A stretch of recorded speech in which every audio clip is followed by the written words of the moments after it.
Bismillahirrahmanirrahim. Assalamualaikum warahmatullahi wabarakatuh. Waalaikumsalam warahmatullahi wabarakatuh. Innal hamdalillah nahmaduhu wa nasta'inuhu wa nastaghfiruh wa na'udzu billahi min syururi anfusina wa min sayyiati a'malina. May yahdihillahu fala mudilla lahu wa may yudlil fala hadiya lahu. Asyhadu an la ilaha illallah, asyhadu anna Muhammadan abduhu wa rasuluhu wa nabiyyuhu wa safiyuhu wa habibuh. Ballaghar risalata wa andal amanata wa jahada fi sabilihi hatta atahul yaqin. Bersyukur kita kepada Allah Subhanahu wa taala, jamaah sekalian, salat subuh Masjid Al-Huda Kampung Bulak Jati Asih.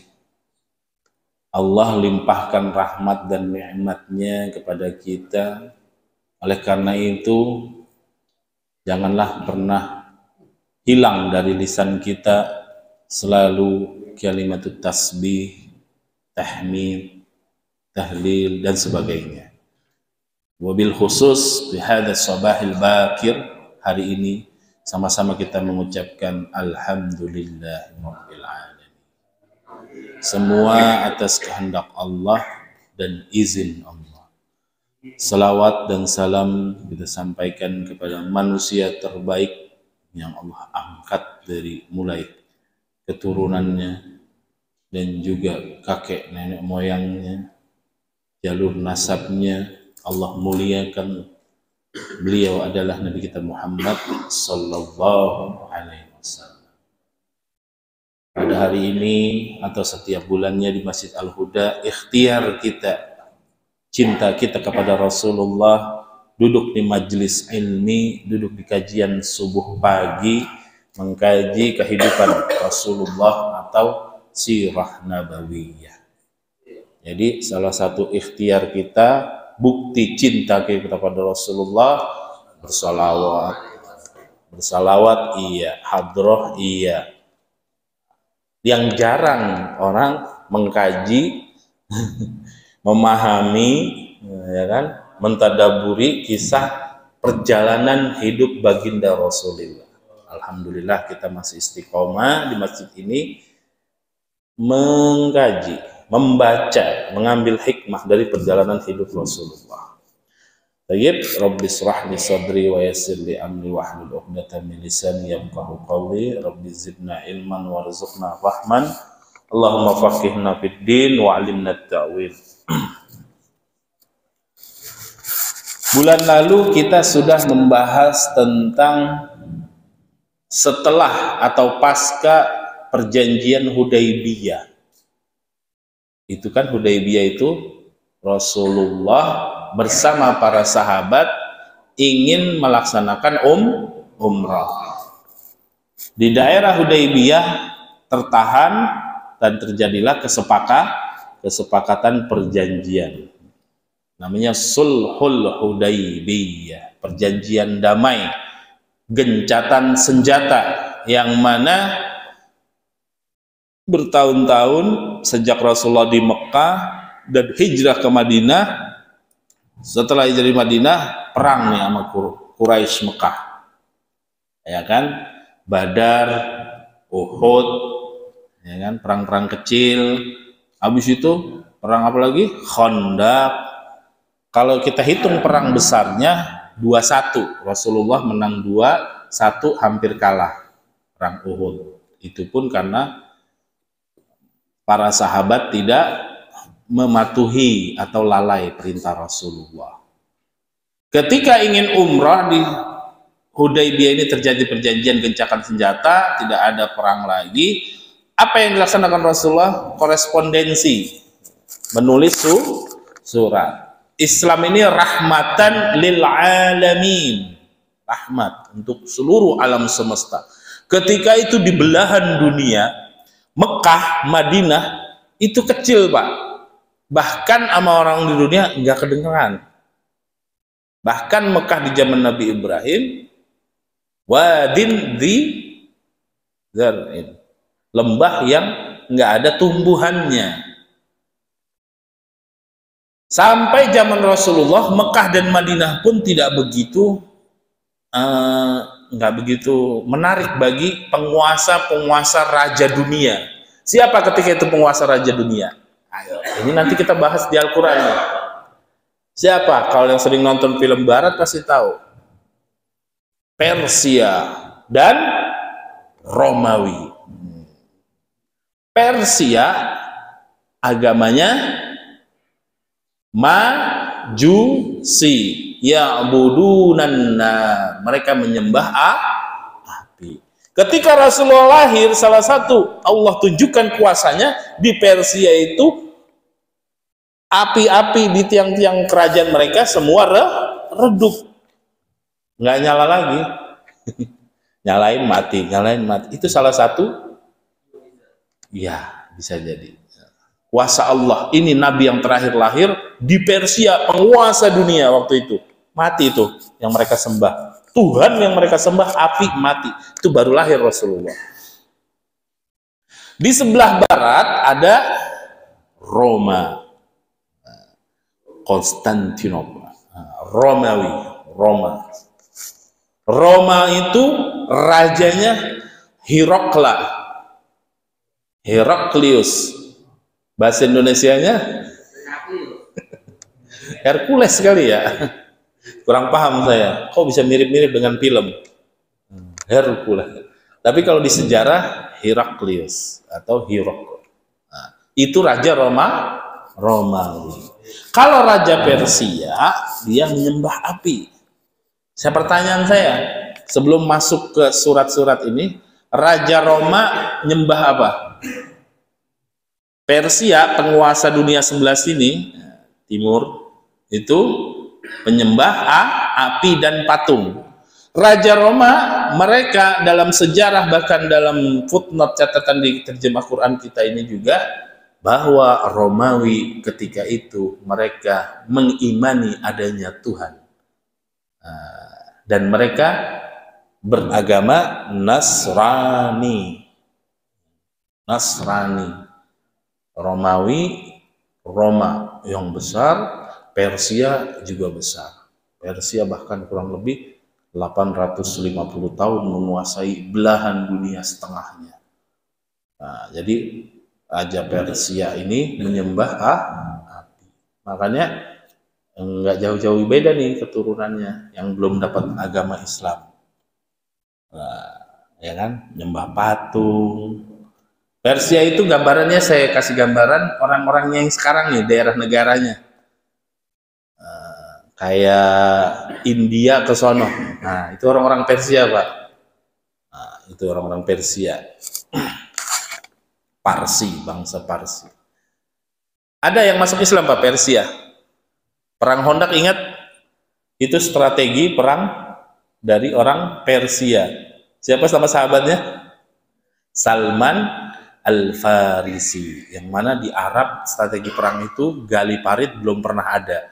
Adanya zaman Rasulullah ketika perang Khandaq. Ketika terjadi Hudaybiyah, nggak jadi tahun itu, balik lagi nggak mau jadi umrah.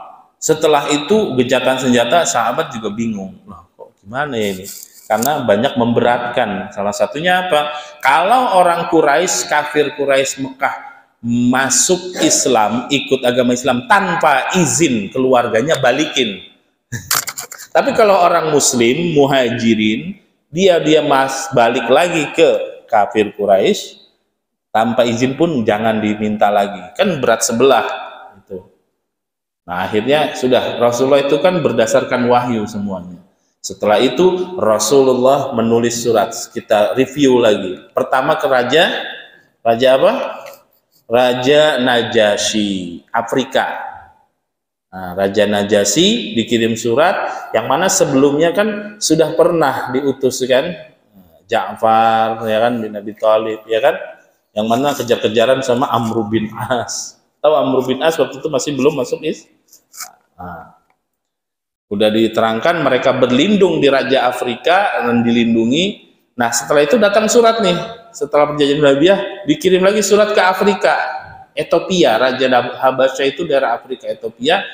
Dan dalam sejarah tertulis Raja Habasyah menerima surat itu dan masuk Islam. Agamanya kan Nasrani. Ketika korespondensi atau lagi audiensi sama Ja'far, di situ kan disampaikan bahwa bagaimana kedudukan Isa menurut agama kalian, dan sama semua dengan kitab Injil yang mereka imani. Dan ketika datang surat, isinya ana Rasulullah aslim wa taslam, masuklah Islam kamu selamat gitu. Dan kamu akan membawa umatmu untuk masuk Islam. Raja Najasyi di Afrika masuk Islam ketika itu. Dan ketika itu tahun 9 Hijriyah wafatlah Raja Najasyi. Karena jauh, kan gak ada pesawat terbang zaman dulu kan. Sangat terdengar kabar Raja Najasyi wafat. Disitulah syariat bahwa Rasulullah ngapain? Sholat gaib. Jenazahnya di Afrika, Rasulullah bersama para mensolatkan. Surat yang kedua, ajakan untuk seruan masuk Islam ke Raja Muqawqis, Raja Mesir. Dan itu sudah sampai terdengar kekuasaan Nabi Muhammad bersama kaum muslimin. Menghormati, Raja Mesir itu menghormati Rasulullah, utusannya ketika sudah menghadap dikasih hadiah. Ini ada 2 wanita, hadiahkan kepada pemimpin kalian baginda Rasulullah. 2 wanita tersebut siapa? Maria Kibtiyah dan Sirin. Serin lah kalau bahasa Inggrisnya. Siapa Maria Kibtiyah? Ketika dia hadiahkan pulang, dinikahilah Maria Kibtiyah. Nah, inilah istri Rasulullah dari bangsa Mesir, yaitu Maria Kibtiyah. Ketika itu pun lahirlah, ya kan, dinikahi dan lahirlah dari anak Rasulullah bersama Maria, siapa namanya? Ibrahim. Nah, yang satu lagi Sirin bisa diberikan kepada sahabat Rasulullah, yaitu Hasan bin Sa'ad. Yang ketiga, surat ini saya ulangi sebentar karena biar masuk nih, nyambung ke bahasan surat keempat. Raja Kisra, Raja Persia. Nah ini tadi kan, Raja Persia nyembahnya apa? Patung dan api. Raja Najasyi dia beriman ada Tuhan, yaitu ajaran syariat Nabi Isa alaihissalam. Raja Muqawqis mungkin berhala juga, tapi dia masih menghormati Rasulullah, dikirim hadiah.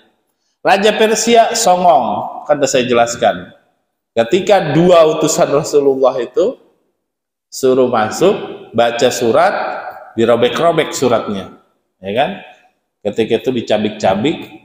Nah, Rasulullah ketika mendapatkan kabar seperti itu, suratnya dicobek-robek, Rasulullah mengatakan Allah akan mencabik-cabik kerajaan Persia. Di perjalanan pulang, anaknya Raja Persia ini, ya kan? Anaknya Raja Persia ini dia dihianati oleh apa? Bapaknya dihianati oleh anaknya sendiri, dibunuh, ya kan? Nah, seperti itu.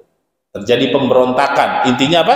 Terjadi pemberontakan di dalam kerajaan Persia tersebut. Nah, jamaah sekalian, sekarang kita masuk tentang surat korespondensi, surat seruan untuk masuk Islam, beriman kepada Allah, yaitu ke Raja Romawi. Kisra sudah ditolak ya. Raja Kisra seruannya sudah ditolak. Kedua, seruan yang keempat ini sekarang Raja Roma. Raja Roma. Jadi mirip-mirip nih Pak. Kalau Persia rajanya namanya julukannya Kisra, ya kan? Kalau Afrika Najasyi tadi. Nah kalau Roma mirip dengan Persia, Persia Kisra. Kalau Roma Kaisar, Julius Caesar, gitu kan? Kalau bahasa Inggris ya kan, Julius Caesar, Kaisar. Kalau Persia Kisra. Nah, untuk yang keempat, Rasulullah mengirimkan surat seruan, ajakan untuk masuk Islam ke Raja Roma. Sebelum ini terjadi, Nah, turunlah surat. Nah, sebelum ini terjadi kita bahas tentang turunlah surat. Surat apa? Ada yang tahu? Anak tahfiz menceritakan tentang kerajaan Romawi bersama Persia. Ada yang tahu? Surat yang ke-30 Ar-Rum. Masya Allah, ketua DKM kita. Wah, barakallah. Alhamdulillahirabbil alamin. Surat Ar-Rum artinya apa? Bangsa. Tuh, Pak, orang barat itu Pak ada di sini. Orang barat ada di sini. Orang barat ya sekarang ya, Romawi itu ya. Saya bacain, saya belum hafal surat ini. A'udzubillahi minasyaitonirrajim. Bismillahirrahmanirrahim. Alif lam mim. Ghulibatir rum fi adnal ardi wa hum min ba'di ghalabihim sayaghlibun fi bid'i sinin lillahil amru min qablu wa min ba'd wa yawma idzi yafrahul mu'minun binasrillah yansuru man yasha wa huwal azizur rahim. Kita sedikit bahas sebelum masuk ke pembahasan surat Rasulullah kepada Raja Romawi, biar nyambung. Tentang tadi saya awali yang menguasai dunia, Raja Persia dan Roma yang paling banyak dominan. Raja Najasyi Mesir juga sama, tapi yang lebih banyak kekuasaannya dua negara ini, dua kuasa, yaitu Persia dan Roma. Dan bangsa Romawi ini Allah ceritakan ini untuk memberikan kekuatan atau penguatan bahwa Rasulullah tidak mengarang-arang ayat Al-Quran. Memang benar datangnya dari Allah. Dan Rasulullah kan nggak ke Roma. Kok turun ayat ini? Ketika masih di Mekah. Jadi bukan di Madinah ya. Kan ini lagi terjadinya surat kepada Raja Roma kan di Madinah. Ya kan? Udah di Madinah Rasulullah sudah hijrah. Tapi kita flashback bahwa ketika masih di Mekah, Rasulullah bersama kaum muslimin, di situ turunlah surah Ar-Rum, surah ke-30. Alif lam mim, ghulibatir rum. Artinya apa? Ghulibat. Bangsa Romawi telah dikalahkan. Nah, coba ingat-ingat Pak, Bapak, Ibu semua. Persia nyembah matahari, menyembah api dan patung. Roma dia mengesahkan Tuhan, dia meyakini, bukan mengesahkan, mereka meyakini adanya Tuhan waktu itu. Ajaran syariat Nabi Isa, kitabnya Injil, pendeta lah bahasanya. Raja Roma, Kaisar ini juga belajar agama, dia tahu tentang isi dari kitab-kitab Injil, dan di kitab tersebut ada juga ciri-ciri kerasulan, ciri-ciri nabi yang terakhir. Kalau bahasa kita mah pede, percaya diri, toh syariat yang sebelumnya Nabi Isa dari golongan kita gitu misalnya kan, dari sana mereka meyakini bahwa nanti dari golongan kita juga lah mudah-mudahan nabi yang terakhir. Nah, jadi kita coba retorikanya atau kerangka berpikirnya bolak-balik sedikit nih. Raja Roma dia Nasrani. Mendingan mana bahasa dulu? Sebelum itu Rasulullah belum ini ya kan? Belum nyampe tuh ajaran Rasulullah ya kan? Berarti mendingan mana? Yang nyembah Allah kan?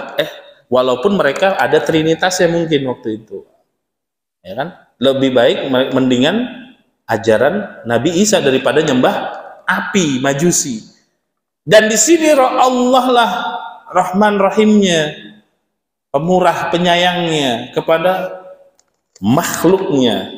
Ya masih ada setetes tauhid sedikit gitu bangsa Romawi ketika itu. Dia yakin ada Tuhan. Kalau Persia, api yang dia sembah, ciptaan Allah api. Terjadi peperangan, di sini dibilang kalah Romawi. Benar kalah Pak. Bangsa Roma kalah dengan bangsa Persia. Silakan dicek di film-film barat, apakah mereka memutarbalikan fakta? Ketika perang melawan Persia, pertama kalinya Roma kalah. Dan itu peperangan itu terdengar seantero dunia sampai ke Mekah. Ketika Rasulullah bersama para sahabatnya belum hijrah, turunlah surat ini. Ketika surat ini turun, meyakinkan bahwa ini kabar nyampe gitu, walaupun nggak ada alat-alat elektronik yang sekarang. Di ayat selanjutnya disampaikan min qablu min ba'di yauma idzin yafrahul mu'minun fi bi'dil amri sinin lillahil amru, ya kan, bahwa bangsa Roma di ayat kedua telah dikalahkan. Di ayat ketiga kita lihat Bapak semua, Bapak Ibu, fi bid'i amnal ardi wa hum min ba'di ghalabihim sayughlabun. Di negeri yang terdekat dan mereka setelah kekalahannya itu akan menang. Konstantinopel, Roma ini ya, Konstantinopel, kurang lebihnya daerahnya situ. Jadi Allah turunkan ayat ketiga, nanti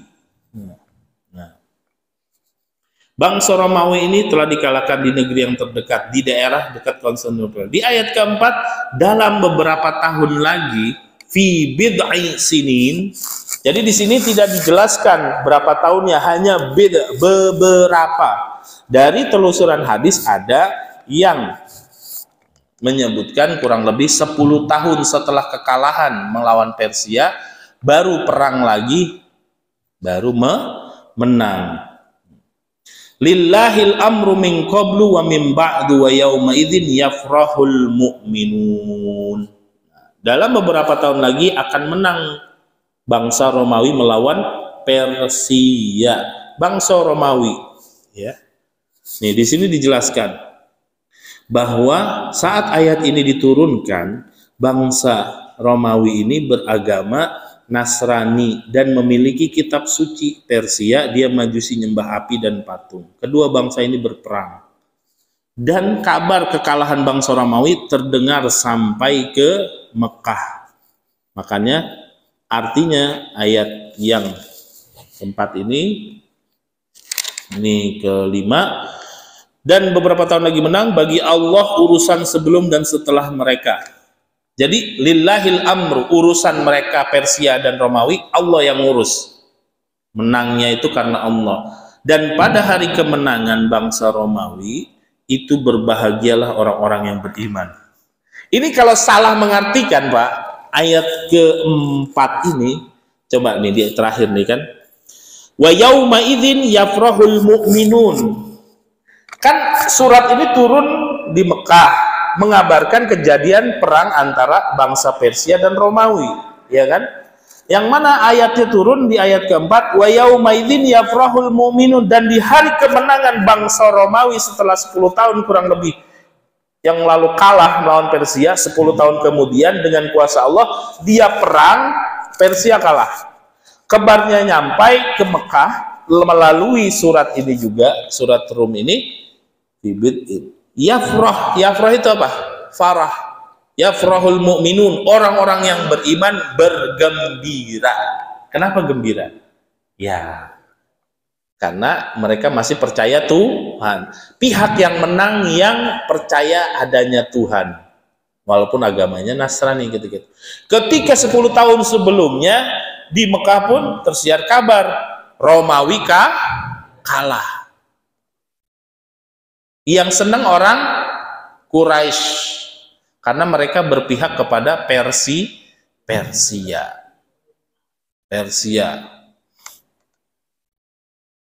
Setelah Romawi ini menang, barulah Raja Romawi itu Kaisar, dia ketika menang punya apa Pak? Punya azam atau dibilang, kalau saya menang lawan Persia, saya mau melakukan ini ibadah. Ibadahnya apa? Kalau kita haji, kalau haji orang Nasrani kemana? Iya, Palestina, Baitul Maqdis. Bahkan sebelum di Madinah pun orang-orang Muslim sahabat sholatnya menghadap kiblatnya kemana? Baitul Maqdis. Jadi orang Romawi, bangsa Romawi ini, rajanya itu juga dia baca kitab, pengetahuan agama tentang Nasrani juga kuat. Kalau saya menang ini emang karena Tuhan, kan gitu. Saya akan melaksanakan ibadah, yaitu ibadahnya ke Baitul Maqdis. Baitul Maqdis. Itu di mana posisinya, Pak? Baitul Maqdis, Palestina kan? Nah, Palestina itu salah satu wilayah mana? Biladus Syam, ya kan? Negeri Syam, Yordania, negeri Syam, ya kan? Lebanon, Syria, Palestina. Nah, satu lagi saya lupa. Nah, jamaah sekalian, ketika perang Persia dan Roma ini, Roma menang dan dikuatkan dengan surat Rum ini, mukminin semuanya pada senang. Karena pihak Roma. Dan Raja Roma Kaisar, dia berazam, saya menang, saya akan ibadah ke Baitul Maqdis. Kemana? Ke Yerusalem ya. Baitul Maqdis jalan kaki, ada yang bilang jalan kaki, ya naik kendaraan kuda atau onta dan sebagainya. Intinya yang kita sepakati, yang disepakati ulama, Raja Romawi dia ke Yerusalem. Dia ke Baitul Maqdis melaksanakan janjinya kalau dia menang. Ketika itu masuk ke surat Rasulullah kepada Raja Roma. Nah, ini masuk. Nah, kan menang kan? Nah, masuk di sini. Rasulullah mengirim surat kepada Raja Roma. Isi suratnya kepada Heraklius, Raja Romawi. Dalam hadis Bukhari dijelaskan bahwa Rasulullah mengirim surat Bismillahirrahmanirrahim. Nah, biasa isi suratnya diawali dengan Bismillahirrahmanirrahim. Jamaah sekalian, Rasulullah Shallallahu Alaihi Wasallam di sini bahwa pembawa suratnya itu siapa? Dihyah bin Khalifah Al-Kalbi. Rasulullah mengutus namanya Dihyah. Dihyah ini ganteng lah pokoknya gitu ya, kalau bahasa kita sekarang. Rupanya ganteng. Rasulullah mengutus seorang sahabat namanya Dihyah bin Khalifah Al-Kalbi untuk membawa surat kepada Raja Roma. Surat diserahkan kepada pemimpin Basrah. Tapi sebelum ketemu Raja Kaisar, Raja Roma, ada satu daerah namanya Basrah. Sampai di situ dulu. Diserahkan di situ. Nah, Raja Roma, Heraklius, lagi menuju kemana? Baitul Maqdis. Rasulullah mengutus sahabat Dihyah menuju ke Basrah atau ingin ke Raja Roma untuk memberikan surat seruan untuk masuk Islam. Ketika itu surat sudah sampai dari Dihyah, diberikan kepada pemimpin atau bawahannya Heraklius di Basrah, yang isi suratnya Bismillahirrahmanirrahim, min Muhammad Abdullah wa Rasuluhu ila Herakla Azimur Rum. Surat untuk Heraklius, pemimpin raja bangsa Romawi. Salamun ala manittaba'al huda, keselamatan bagi mereka yang mengikuti petunjuk. Aslim taslim, masuk kamu Islam, kamu akan selamat.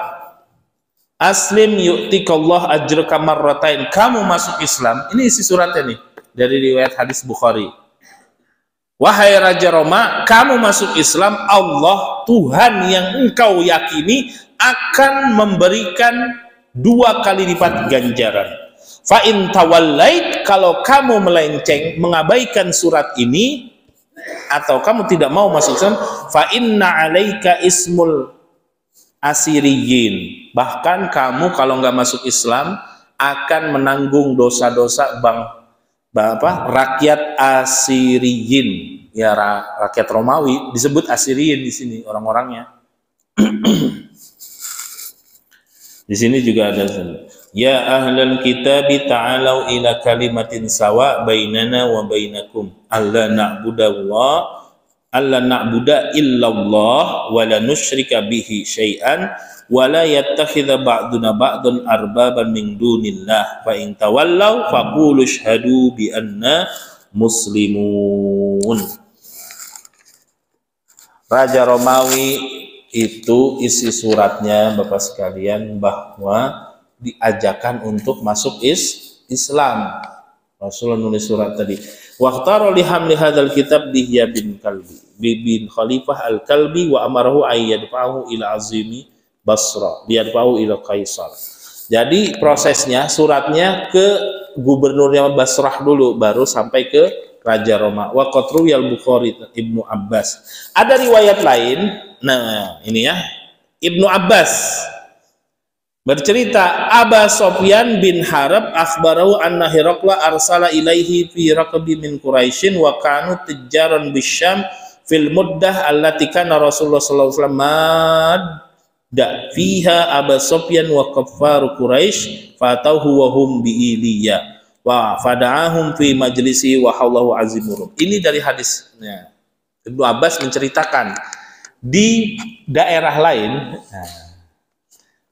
Raja Roma ke Baitul Maqdis, ya kan, dia mau beribadah, menepati janjinya kalau menang. Baitul Maqdis di mana? Yerusalem, yaitu Palestina. Palestina itu Biladus Syam, salah satu negeri Syam. Abu Sofyan lagi bawa kafilah dagang di ila fi Quraisy ila fihim rihlatasyita'i was-shayf. Diceritakan dalam surat Quraisy, ya kan? Mereka biasa berdagang ke negeri Syam. Jadi ketemu nih. Abu Sofyan belum masuk Islam ya. Abu Sofyan belum masuk Islam. Bawa kafilah dagang menuju negeri Syam. Ya kan? Raja Roma Heraklius mau ibadah ke Yerusalem, Baitul Maqdis. Posisinya di Palestina. Palestina gabungan dari negeri Syam. Jadi sama ya. Abu Sofyan ke negeri Syam bawa kafilah dagang, Hiraqla mau ke Palestina, mau ke Baitul Maqdis menunaikan ibadahnya, keyakinannya. Di tengah jalan dia ketemu dengan surat sudah nyampe. Ketika sudah sampai bahwa dalam perjalanannya sebelum melaksanakan ibadah di Baitul Maqdis, Hiraqla bermimpi. Raja Romawi mimpi. Mimpi. Apa mimpinya, Pak?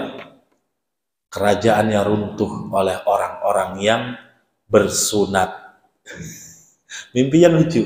Nanti kerajaannya akan hancur oleh orang-orang yang berkhitan. Ketika itu yang Raja Roma Heraklius panggil penasehatnya dalam perjalanan menuju Baitul Maqdis ini kan ya. Wahai para penasehatku, apa ini maksudnya? Nggak ada yang ngasih gambaran kecuali satu. Wahai Raja Romawi Heraklius, bahwa kerajaan Romawi ini akan runtuh oleh orang-orang yang berkhitan. Itu mereka orang-orang Yahudi. Sejak saat itu orang-orang Yahudi dibantai, dicari, dilenyapkan dari muka bumi oleh Raja Romawi. Jadi orang-orang Roma Barat pun benci sama orang Yahudi, Pak. Dari raja pertamanya itu benci sama Yahudi. Karena rajanya mimpi melalui penafsiran penasehatnya akan dihancurkan oleh orang-orang yang berkhitan. Waktu itu terkenal orang-orang yang berkhitan adalah orang-orang Yahudi. Dibunuh-bunuhin. Ketika itu ada yang berselisih.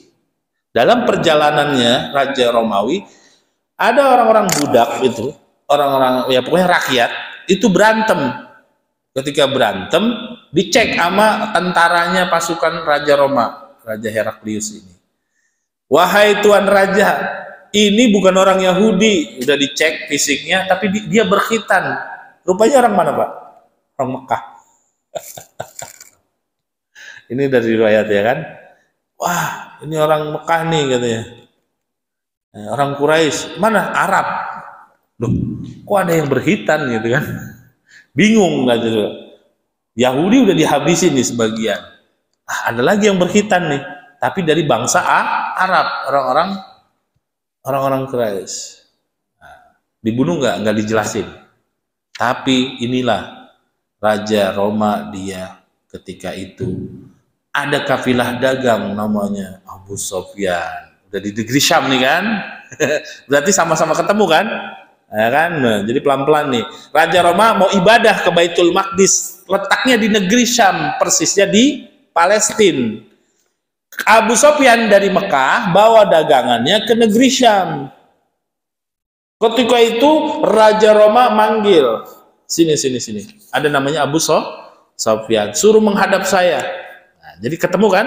Abu Sofyan lagi mau bawa kafilah dagang, Raja Roma lagi mau ibadah Nasrani di Baitul Maqdis. Sampai sekarang kan Nasrani ibadahnya ke Baitul Maqdis. Kita ke Mekah karena sudah dipindah Ka'bahnya. Dipanggil di sini. Fada'ahum fi majlisihi wa haulahu azimur Rum. Tsumma da'ahum wa da'a turjuman. Ingat, Roma bukan orang Arab, Pak. Tapi dia mengimani ajaran Isa. Jadi Raja Roma memanggil penerjemah. Zaman dulu udah ada penerjemah, berarti translator udah ada nih. Raja Romawi manggil terjemah, Abu Sofyan dipanggil, dikumpulin. Ini para pendeta Azimur Rum, para penguasa Roma, para pendeta-pendetanya dikumpulin, dipanggil Abu Sofyan. Abu Sofyan dipanggil, ditanya di sini, siapa Anda? Katanya. Dipanggil Abu Sofyan. Ketika itu Abu Sofyan berkata, rekan-rekan Abu Sofyan maju, di mana di situ pun mereka berpaling ke depan. Kemudian Heraklius berkata kepada penerjemahnya, aku akan bertanya tentang orang tersebut. Surat udah nyampe. Tadi kan suratnya bilang aslim wa taslim min Abdillah Muhammad, ya kan, Abdul bin Abdillah. Surat dari Muhammad anaknya Abdullah, utusan Rasul, utusan Allah. Kamu masuk Islam, Raja Roma akan selamat. Allah akan lipat gandakan semua pahala dan sebagainya. Kalau kamu berpaling, menanggung dosa-dosa rakyat Asiriyin, rakyatmu ketika itu. Ketika udah baca surat itu, dicari Muhammad.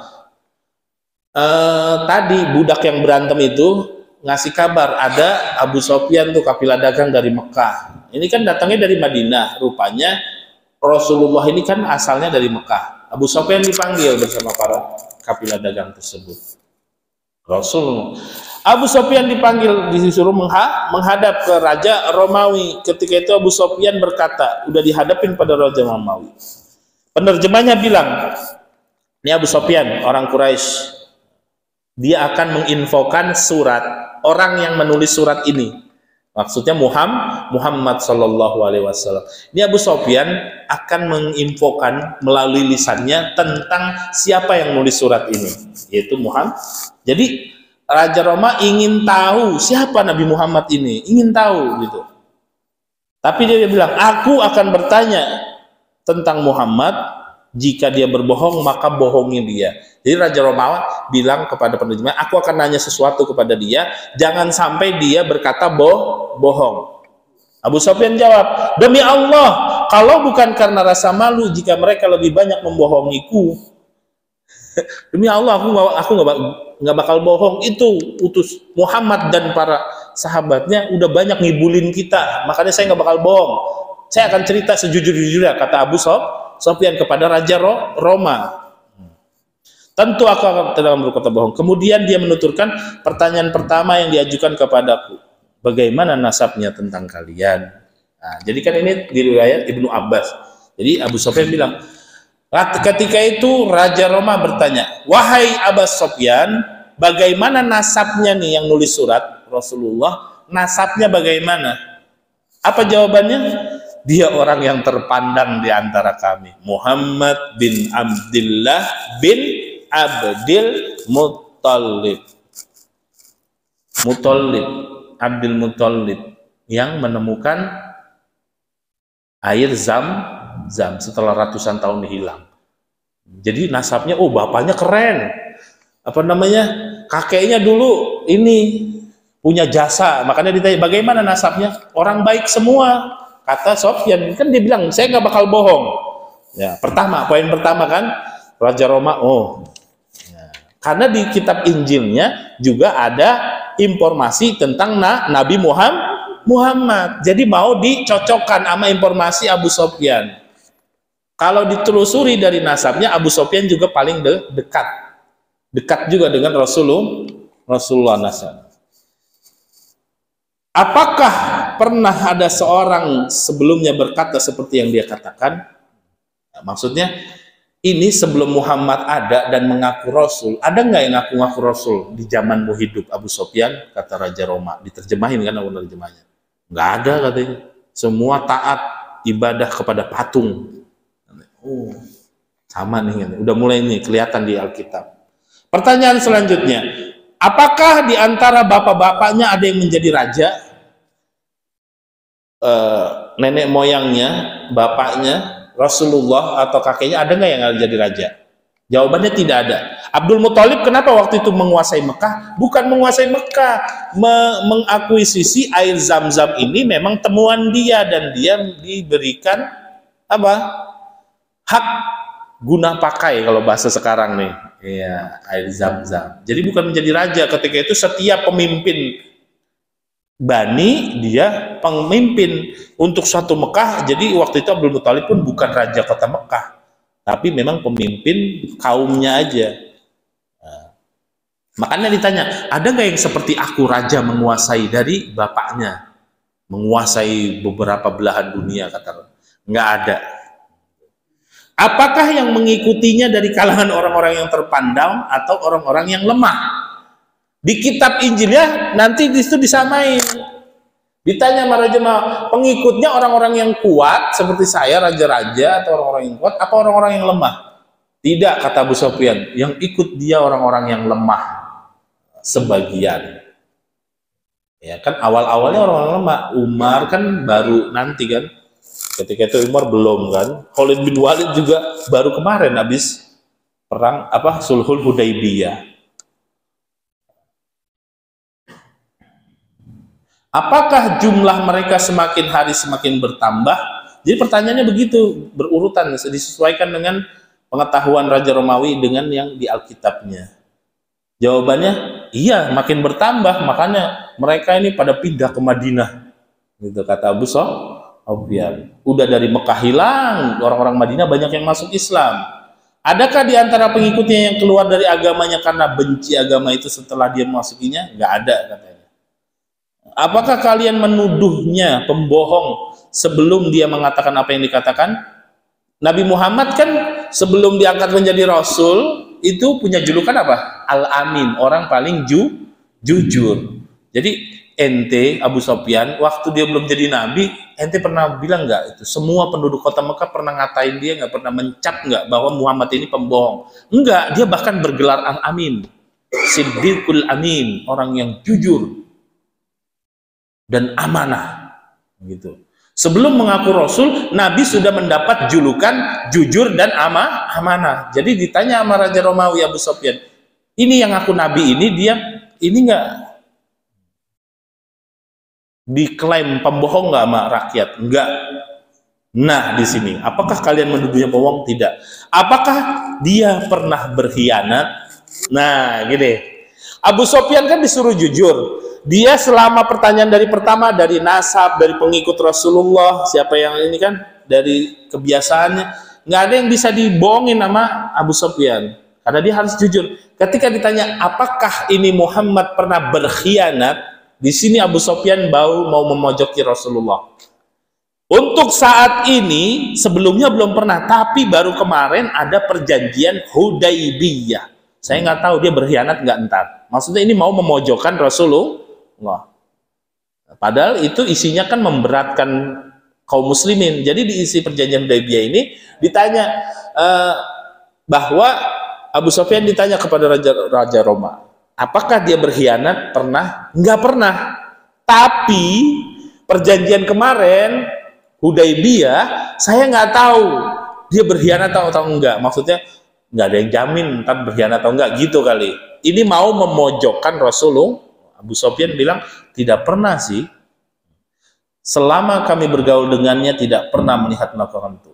Tidak ada kata-kata lain yang mungkin bagiku untuk mengurai keterangan, tapi kemudian Heraklius bertanya lagi, apakah kalian memeranginya? Ditanya, hai Abu Sufyan, kalian memeranginya? Iya, kita berang sama dia, bahkan sampai kita kejar ke Afrika.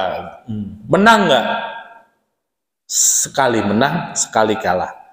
Padahal di perang Khandaq kalah ya kan, harusnya kan 2 kali kalah, 1 kali hampir menang di perang Uhud. Tapi jawabannya di sini sekali menang, sekali kalah. Bahkan diceritakan kadang dia menang, kadang dia kalah gitu. Padahal kenyataannya nggak pernah kalah Rasulullah. Nah, kalau kalah kan pemimpinnya mati gitu kan, ya kan? Coba di perang itu kan Abu Jahal mati kan, Abu Lahab kan udah ya kalah mereka kan. Tapi selama perang Rasulullah kan tidak wafat. Jadi sebenarnya perang Uhud itu kalau kesimpulan saya pribadi nggak kalah, hampir kalah. Karena mereka pasukan pemanah tidak taat perintah Rasulullah. Peperangan antara kami silih berganti, kadang kami menang, kadang kami kalah. Apa yang dia perintahkan kepada kalian? Sebenarnya apa sih sampai kalian berperang? Kata Raja Roma, sembahlah Allah, jangan menyekutukannya. Tinggalkan apa yang dikatakan bapak-bapak kalian. Dia juga menyuruh kami mendirikan sholat, bersedekah, menjaga kehormatan, dan menjalin hubungan persaudaraan. Jadi Raja Roma, kok sama ya isi suratnya dengan apa yang dikatakan Abu Sufyan? Nah, karena sama, berarti ini benar informasinya, dia nabi yang terakhir. Raja Roma sudah masuklah secercah pintu hidayah, cahaya hidayah kepada Raja Roma. Heraklius berkata, aku sudah menanyakan kepadamu tentang nasabnya, lalu engkau katakan bahwa dia ada orang yang terpandang yang terkenal. Memang begitulah para rasul. Jadi setelah itu dikuatkan. Abu Sufyan, pertama aku nanya nasabnya, memang para rasul itu nasabnya bagus. Nggak ada catatan yang tidak baik. Aku menanyakan kepadamu, apakah pernah ada di antara kalian yang sebelumnya mengatakan seperti ini diabikan? Lalu engkau mengatakan tidak ada. Aku berkata sendiri, andaikan ada seorang yang berkata seperti itu sebelumnya, tentu akan aku katakan memang ada seorang yang mengikuti perkataan yang disampaikannya. Raja Roma Heraklius berkata lagi, aku sudah menanyakan kepadamu, apakah di antara bapak-bapaknya ada yang menjadi raja? Kamu bilang nggak ada. Dan Raja Roma berkata, kalaupun di antara bapak-bapaknya ada yang menjadi raja, tentu aku akan katakan memang di sana ada yang mencari-cari kerajaan bapaknya. Maksudnya apa?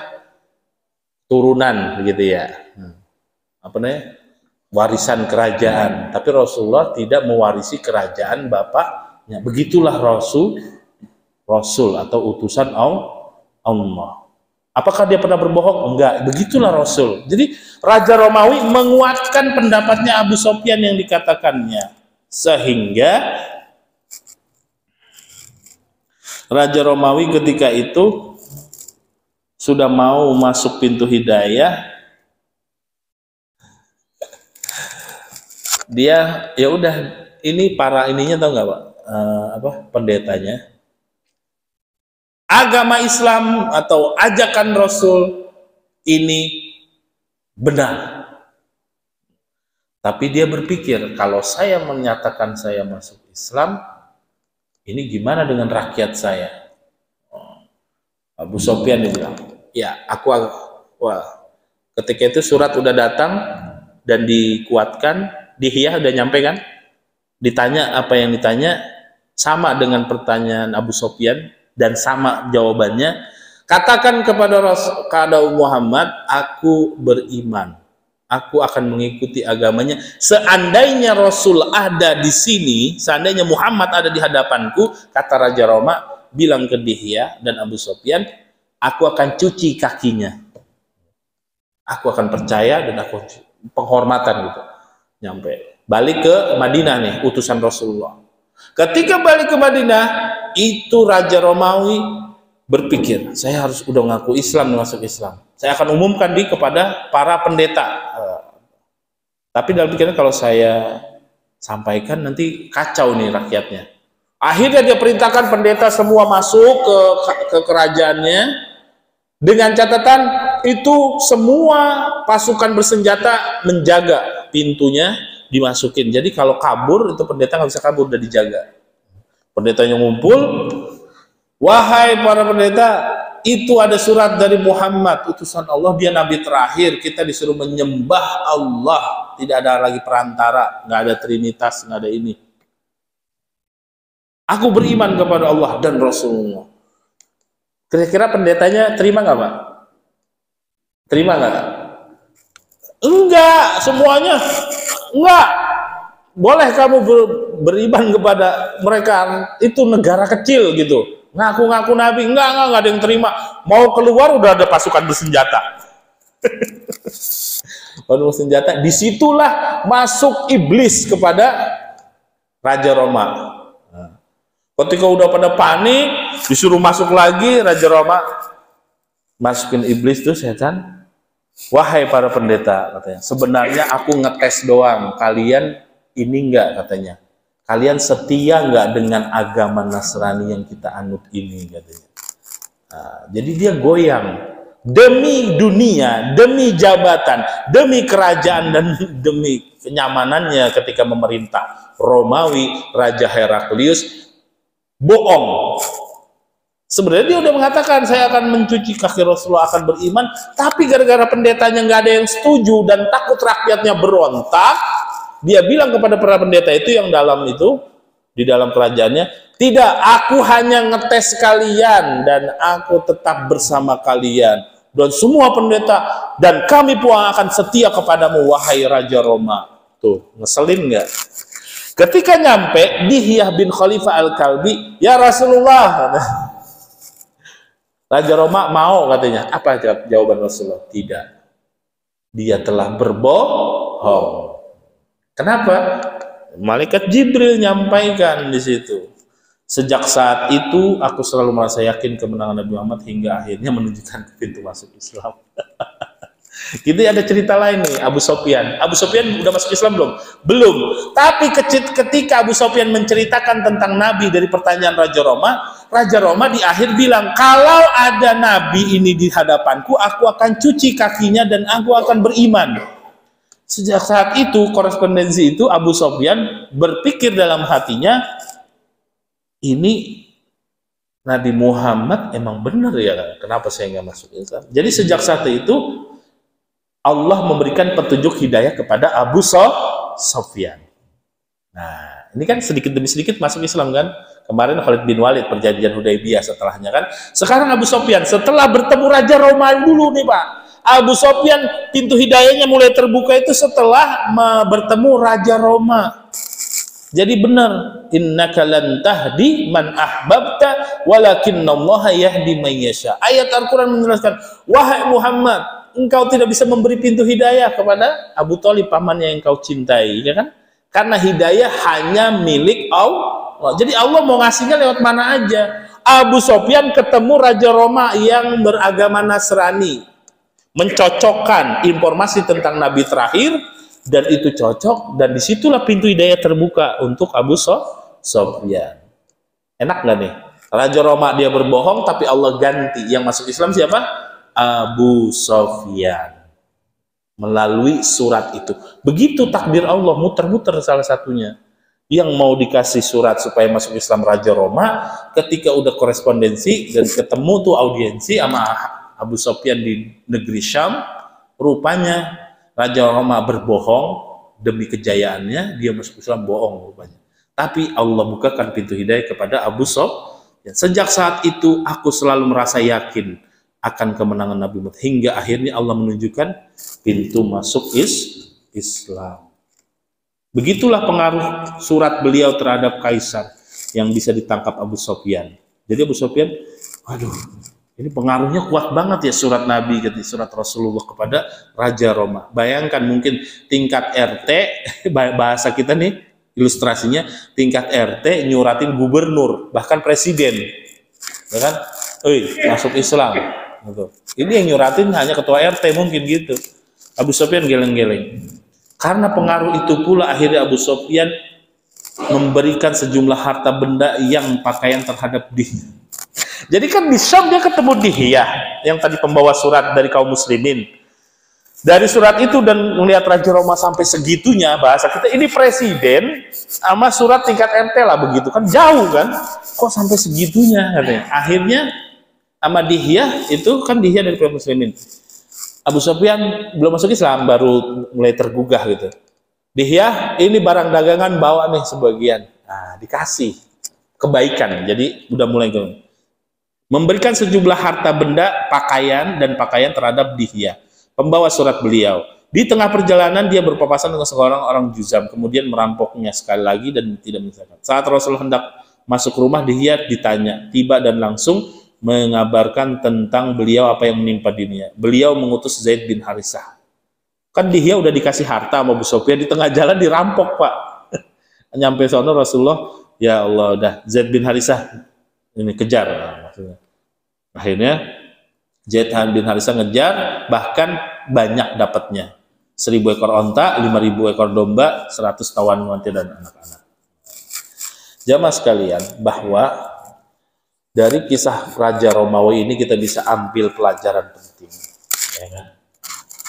Hidayah itu buat siapa aja. Rasulullah punya keyakinan. Kirim ke raja sana. Rupanya Allah menunjukkan hidayah kepada siapa? Abu Sufyan. Yang tiap perang tiap mau berdagang dijegat. Abu Sufyan itu kan kabur-kaburan juga kan, gagal. Akhirnya di sini masuk Islam nih, melalui ya muter-muter suratnya ke Raja Roma dulu. Raja Roma ketemu Abu Sufyan, audiensi, terus ketemu yang pembawa surat. Iya benar, cocok. Abu Sufyan di situ malah berbuat baik, ngasih sebagian harta dan pakaian. Walaupun di tengah jalan ya dirampok. Nah, seperti itu. Jadi kisah tentang surat kepada Raja Romawi ini penuh liku-liku dan juga banyak hikmah yang kita ambil. Ya, sampaikan aja. Kalau kita sekarang sampaikan Islam itu benar dengan santun, jangan songong, ya kan? Kan waktu itu Madinah, Rasulullah kan pasukannya belum banyak, mau ngelawan yang berperang Persia, gitu kan? Lewat surat. Yang bisa nulis, Bapak Ibu sekalian, tulis tentang keindahan agama Islam. Siapa tahu dari tulisan itu ada yang terketuk hidayah, ya kan? Sebagaimana Rasulullah cukup ngirim surat aja, kirim surat. Nah, alhamdulillah Raja Najasyi masuk Islam, Raja Muqawqis malah ngasih hadiah kan, dan sekarang tercatat dalam sejarah salah satu istri Rasulullah yaitu dari bangsa Kipti, dari orang Mesir, namanya Maria. Ya lewat surat itu Allah ganti. Raja Muqawqis yang mungkin dan pengikutnya nggak masuk Islam, tapi Allah kasih hadiah lewat pemberian, yaitu seorang wanita Maria Kiptiyah. Dan dari Maria ini lahir seorang anak namanya Ibrahim. Yang terakhir, pintu hidayah itu hanya milik Allah, Bapak Ibu sekalian. Sebagaimana Rasulullah berusaha memberikan informasi dan seruan untuk masuk Islam kepada raja-raja penguasa dunia, orang terdekat beliau Abu Sufyan lah yang terbuka pintu hidayah ketika surat tentang seruan kepada Raja Roma. Persia kalah, Pak. Diabadikan dalam surat ke-30, yaitu surat Hud. Orang mukmin kenapa senang? Ya senang ketika itu karena orang Roma mereka yakin dengan ketuhanan. Orang Persia dia nyembah api. Orang-orang Quraisy, kafir Quraisy berpihak kepada Persia. Orang mukmin ketika itu alhamdulillah mungkin Romawi menang. Kirim surat, siapa tahu terbuka pintu hidayah. Dia kan percaya ada Tuhan. Sekarang dia harus percaya, aku utusan Allah, kirim surat. Oleh karena itu, maka kita bersikap bijaklah. Dari kisah ini, semoga kita bisa banyak mengambil manfaat, jamaah sekalian, tentang perjalanan hidup Rasulullah Di sini juga banyak para sahabat-sahabat yang berperan, semua saling menguatkan. Kita terapkan dalam kehidupan, seorang pemimpin itu tidak bisa berjalan sendiri. Jangan jadi Superman. Superman itu dia doang, tapi jadilah yang bareng-bareng, ya kan? Tim. Nah, tim. Rasulullah punya tim, punya sahabat, ada Dihya, ada Hasan bin Sabit dan sebagainya. Kiranya itu saja tentang penyampaian sirah nabawiyah hari ini, yaitu tentang surat seruan masuk Islam kepada Raja Roma Heraklius, yang mana di situ yang masuk Islam malah Abu Sufyan. Terima kasih, jazakumullah khairan katsiran. Wassalamualaikum warahmatullahi wabarakatuh.